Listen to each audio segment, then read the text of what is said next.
Bonjour à tous, aujourd'hui on se retrouve pour la présentation d'un livre.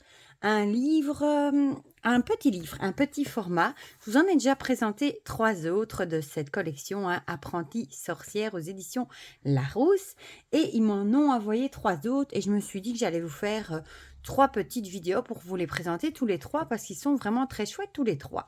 Donc ici c'est celui L'art du pendule et les cartes divinatoires d'Andrea Louis que j'aime beaucoup, beaucoup. Franchement, il est très chouette.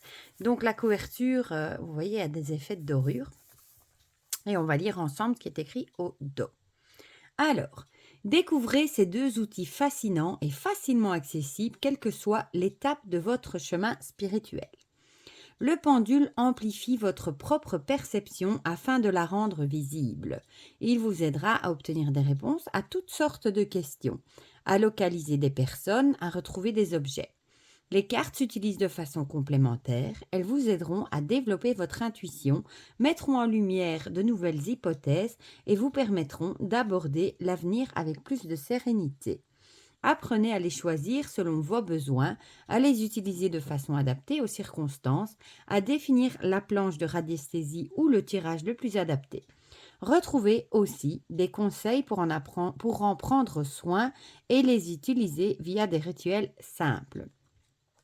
Alors, issu d'une famille aux divers dons extrasensoriels, professionnelle de santé tournée vers les médecines naturelles, Andrea Louis est aussi une passionnée de spiritualité.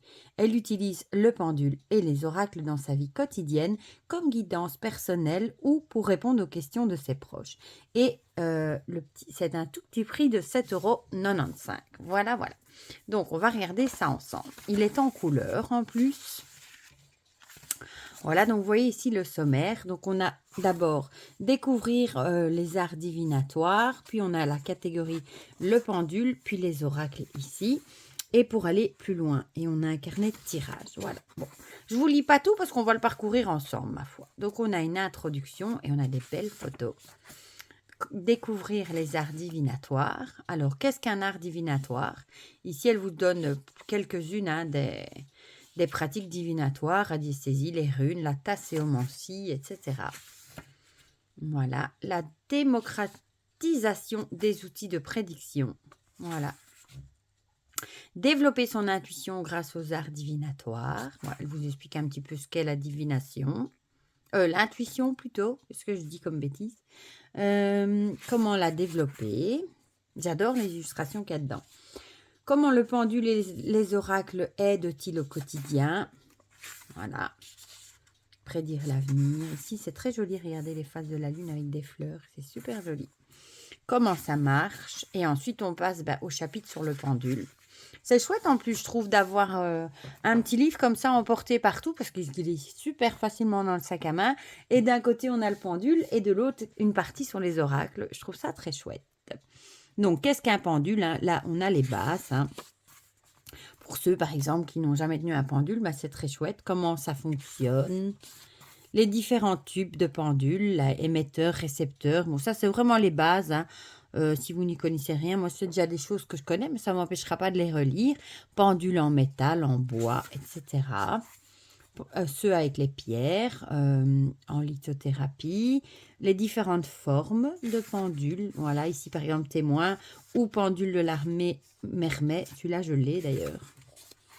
Pendule égyptien, par exemple le pendule de Thoth, Osiris, etc. Forme et précision. Puis j'en fabriqué un moi-même. Je vous ai déjà dit dans une autre vidéo que mon fils il en a fait un avec un anneau de rideau. On peut même en faire un avec une bague et une chaîne. Très facilement si vous n'avez pas les sous d'en acheter un. Comment le choisir? Bon, là on parle d'intuition. Où l'acheter, etc. Le poids, ça c'est assez important. Au début, on conseille aux débutants de prendre pas trop lourd, quand même, parce qu'on en fait des très lourds. Puis-je prêter, emprunter ou offrir un pendule? Témoignage, naissance d'un pendule. Là, voilà, vous avez une petite histoire. Dans quel cas on peut utiliser le pendule, par exemple pour localiser la sorcellerie, géobiologie, une recherche en support de cartes ou de plans. Comment obtenir une réponse à des questions. Élixir de fleurs du jardin de Perelandra et test kinésiologique. Voilà, bon, ici elle vous explique. Réaliser des soins énergétiques avec, ici elle vous parle des chakras. Les planches de radiesthésie, à quoi elles ressemblent, comment les utiliser, quelles sont les principales planches, planches de demande d'autorisation. Voilà. Bon, je vous l'ai déjà dit, hein, on vend des livres avec des planches. Moi, j'en ai un d'ailleurs je ne sais plus, du souffle d'or, je crois, avec plein de planches. Mais sur Google, maintenant, vous tapez planches de radiesthésie. Il y en a plein imprimés en couleur sur un peu tous les sujets. Vous pouvez très bien les imprimer et les plastifier si vous voulez vous faire une farte avec vos propres planches. Et il y a moyen de ne pas se ruiner, quoi. Alors, taux vibratoire et valeur usuelle. Il y a des planches qui sont faites pour mesurer les taux vibratoires. Ici, voilà, elle vous en explique plusieurs. Il y a même des planches pour les huiles essentielles, pour retrouver des objets aussi avec tous par exemple, les pièces d'une maison. Enfin, voilà. Recherche de présence invisible. Il y a même, c'est vrai, des planches qui existent pour voir quel type d'esprit. Il y en a même sur les vies antérieures. Enfin, il y en a plein. Voilà, ici, vous en avez quelques-unes. Par exemple, autorisation, oui, non. Ici, tout simplement, oui, non, peut-être. Taux vibratoire, échelle de Bovis. Chakra et taux de vitalité. Origine des troubles. Voilà, par exemple, plan matériel, le mode de vie. Sur le plan physique, choc, accident. Blessure émotionnelle et datation. Datation d'un événement. Émotions et sentiments profonds. Ils sont vraiment chouettes, ces petits livres. Dans quelles conditions utiliser le pendule? Par exemple, l'environnement, l'état physique, l'ancrage. Regardez comme c'est beau, les illustrations, j'aime bien. Moi. Méditation d'ancrage. Ici, vous avez une petite méditation pour vous ancrer. L'intention, objectivité et impartialité, la protection. Comment choisir son pendule, comment le programmer, la prise en main. C'est vrai qu'on peut programmer un pendule pour une chose, un autre pour une autre chose. Ça dépend ce qu'on veut faire avec. Moi, j'en ai un ici, d'ailleurs, regardez, en améthyste. Il est toujours là près de moi. J'en ai plusieurs près de moi, d'ailleurs. Voilà. Autorisation de l'univers. Utiliser un pendule pour la première fois. Ben là, on vous donne des petits conseils. Quel genre de questions poser? Par exemple, sans une planche et avec une planche. Comment poser ses questions? Comment formuler sa question avec soin? J'obtiens une réponse faussée ou aucune réponse, par exemple. Comment amplifier et optimiser les réponses du pendule? L'eau de gemme, la question sur l'avenir. Le pendule et le libre arbitre. Voilà. Il est vraiment chouette. Quand utiliser le pendule? Prendre soin de son pendule, comment le nettoyer, le purifier. Bon, évidemment, ça dépend quelle sorte, si c'est un pendule en bois ou en pierre, évidemment. Voilà, comment recharger. Ici, elle met un petit mot, les cristaux qui ne supportent pas l'eau, ceux qui ne peuvent pas être exposés au soleil, comment les recharger. Bon, si vous avez un livre de lithothérapie, on vous l'explique, comment le ranger, le transporter. Cas pratique d'utilisation du pendule. Par exemple, comment déterminer le taux vibratoire d'une personne et comment le remonter le taux vibratoire.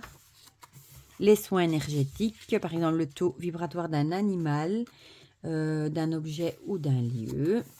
Comment aider à faire un choix. Déterminer son état émotionnel et choisir un thérapeute. Comment avoir réponse à sa question de façon détournée. Retrouver un objet perdu, ça c'est bien pour vous entraîner au début. Vous demandez par exemple à quelqu'un de votre qui habite chez vous, par exemple, de cacher un objet dans votre maison et vous pouvez vous entraîner à essayer de le retrouver, par exemple.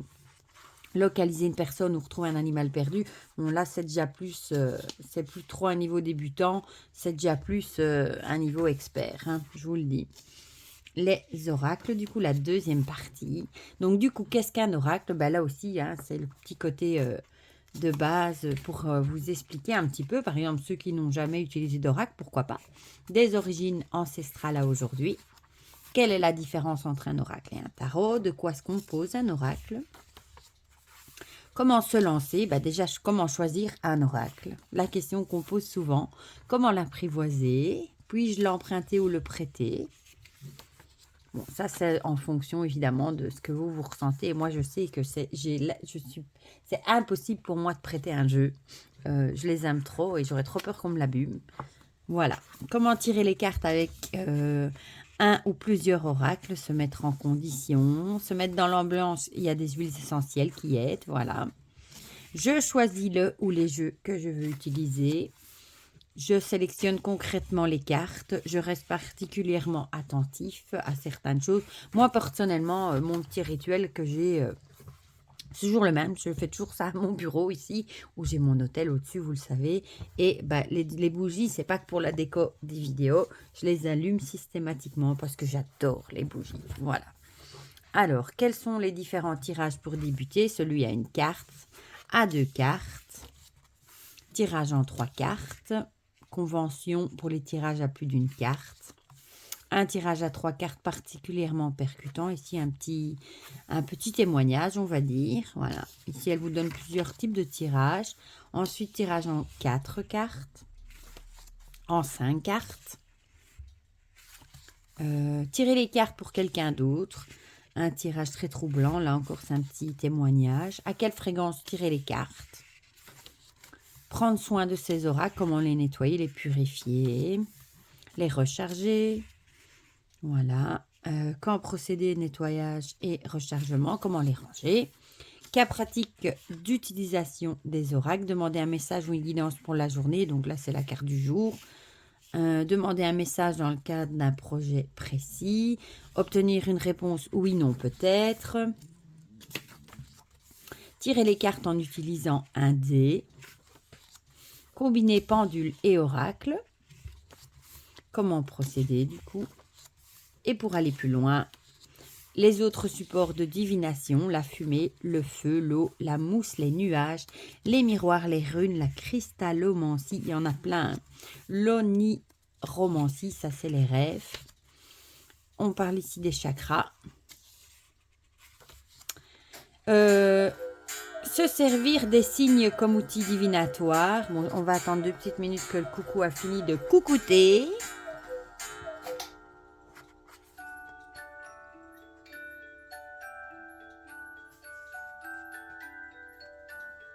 Voilà, voilà. Donc, elle nous dit ici, les signes, ce sont des événements ou des objets qui apparaissent à des endroits ou des moments incongrus et que l'on interprète comme étant un message de nos guides ou de nos anges. Ça peut être, par exemple, voilà, comme des objets, des plumes, des pièces, des papillons. Moi, souvent, si je vois une plume sur ma route, je me dis que c'est un signe de mes guides, par exemple. Il y a aussi les heures miroirs. Enfin, voilà.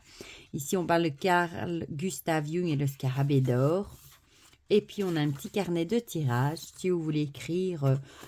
vos tirages, un jour, heure, question demandée, type de tirage choisi, carte tirée, interprétation par rapport à ma situation actuelle. Et voilà, vous en avez quelques-uns.